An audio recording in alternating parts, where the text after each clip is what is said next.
Here's Rob Dibble. Mike Crispino.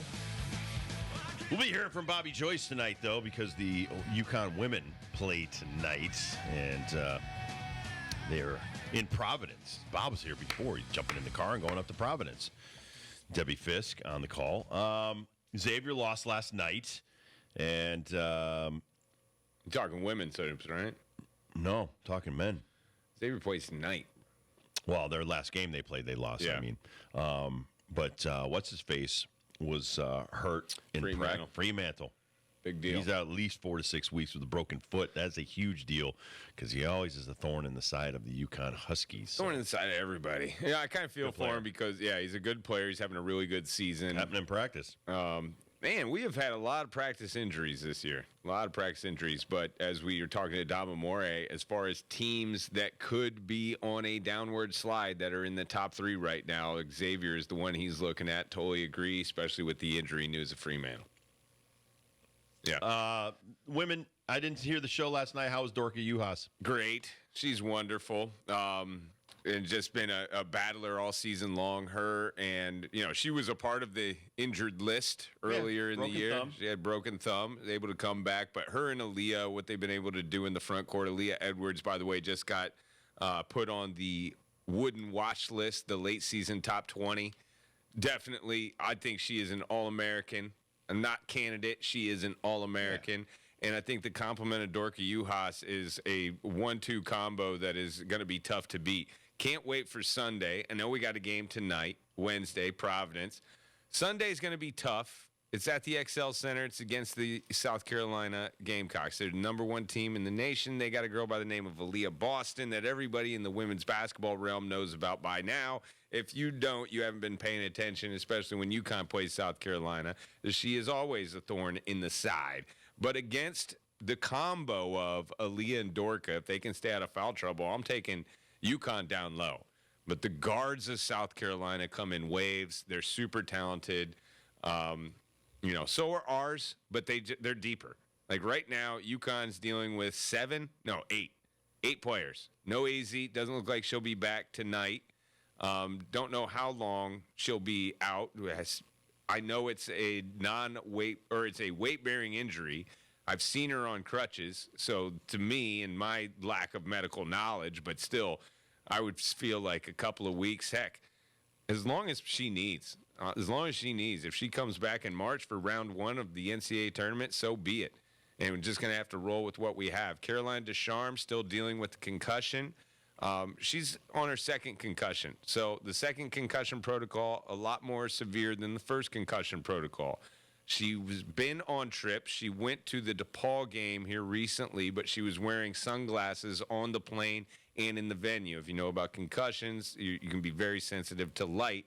But for her to be wearing sunglasses and for her to still be in protocol, just shows you how serious this one is.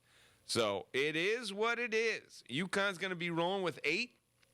I expect probably some 40 minutes out of somebody tonight, whether it be Nika Mule, Aaliyah Edwards, Aubrey Griffin. We had 3 in the last game. We had 3 players at 40 minutes. I think they're used to it by now. And getting back to South Carolina, Zia Cook is the one we need to worry about. She averages 16 points a game, 39 3-points made on the season. Yeah.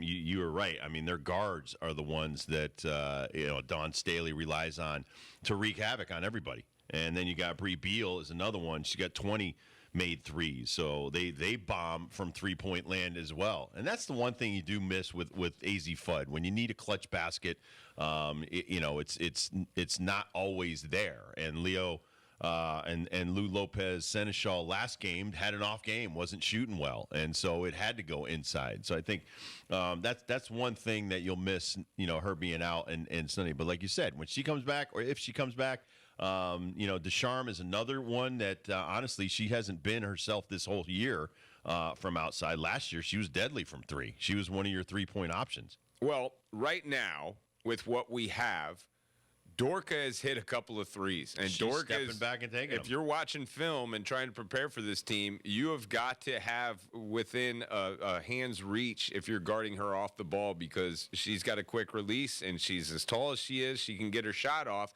and hit it pretty consistently. Nika has been making threes as well. Started the game off against Tennessee with the big three. They play Nika like they play Andre Jackson on the men's team. They dare her to shoot, and when she does shoot and makes it, it sucks the defense out. I think that's what you really miss with Daisy, besides her being one of the best shooters in the world. Besides that, the respect that she brings the defense with her to the perimeter, it opens up so much for Aaliyah Edwards down low and for Dorka down low, too, when Aaliyah's not there. So if they can extend the floor and play offense on the perimeter, I think it's going to be easier tonight at Providence and also against South Carolina, Aaliyah Boston on Sunday. Well, and hopefully they get a good game tonight. I mean, it was a good game the other night. I mean, that was one of the better competitive games against Villanova, and I think they need that. To get tuned up, and it's. But these teams are a lot closer than it was like 5-10 years ago, and you're blowing teams out by 40 points, and it's really hard to kind of gauge where the Uconn women are now, being short. That's a good point. Short staffed, and not as many. Big East teams that are that good. It's good to get the Tennessee game was a good game for the Uconn women. The South Carolina will be a good game to see exactly where they are. Win or lose, it doesn't matter. It's getting these good games and getting pushed. So I think that and Gino can do his coaching and be the teacher that he is. I just think they're amazing at what they do. Chris Daly and Gino and the whole coaching staff and getting them prepared, because there's been years where they have had, like you said, zero competition. Go 169 straight conference games without a loss until Villanova beat them. I mean, that's just stuff that's very difficult. People are like, well, that's awesome that you guys like. Well, yes and no. Sometimes your starters aren't playing the whole fourth quarter. They're sitting on the bench, and because you don't want to run up the score because, you're going to get all upset and offended that we ran up the score. No, Gino likes to play the girls as much as possible so they're prepared for their next opponent. And so it's been a lot of give and take over the years with this successful program.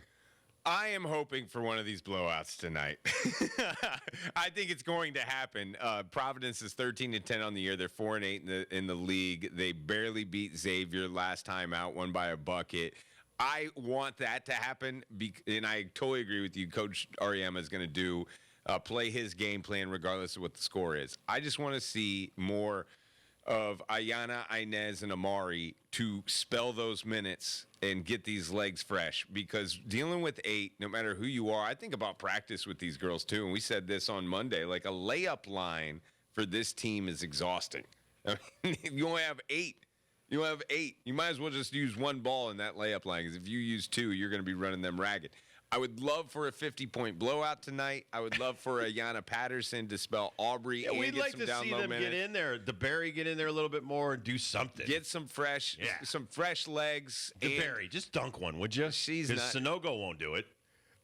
Dude, I was with Ashley Battle, and she was talking to the team, and she was trying to get one of them to be dunkers. She was yelling at Ayanna Why to won't dunk. they do it? Aubrey, she was getting in Aubrey's face about it. She goes, just turn it over. She used to do this to Gabby Williams, too. You're going up for a layup, just turn it over. And she goes, I know why you don't.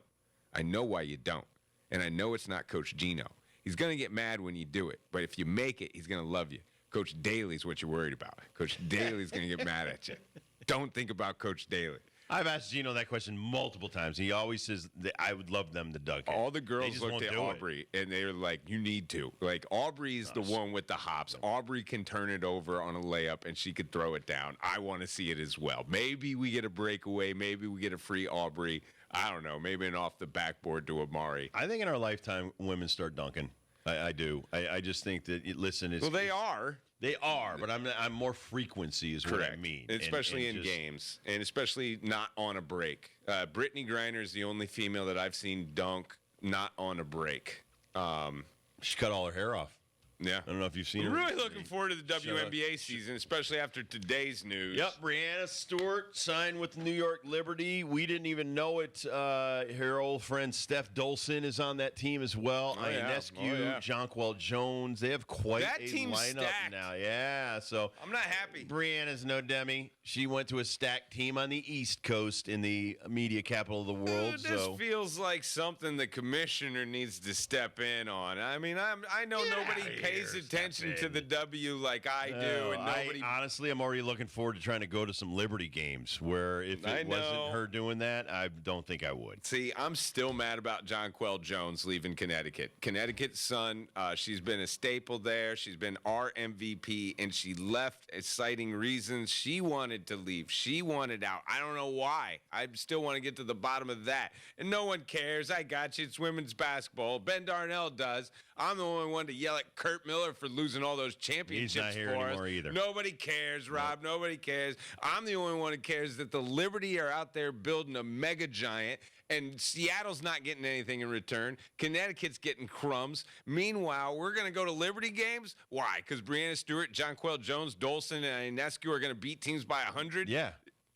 You're exactly. probably right. You're probably right. That's with that. exactly right, Benjamin. I'm mad about it. I feel bad for Seattle. I hope Brittany Griner and is Diana coming back? Is she done? Yeah, no, DT's coming back, but Super's done. Watch out, New York. When Diana and Brittany come through, heads up. Heads up, Brianna. All right, we'll take a quick break. We'll come back. Don't forget, the game pregame starts at 6:30 right here on 97.9 ESPN. Dibbles and Bits is next, brought to you by Awaken 180.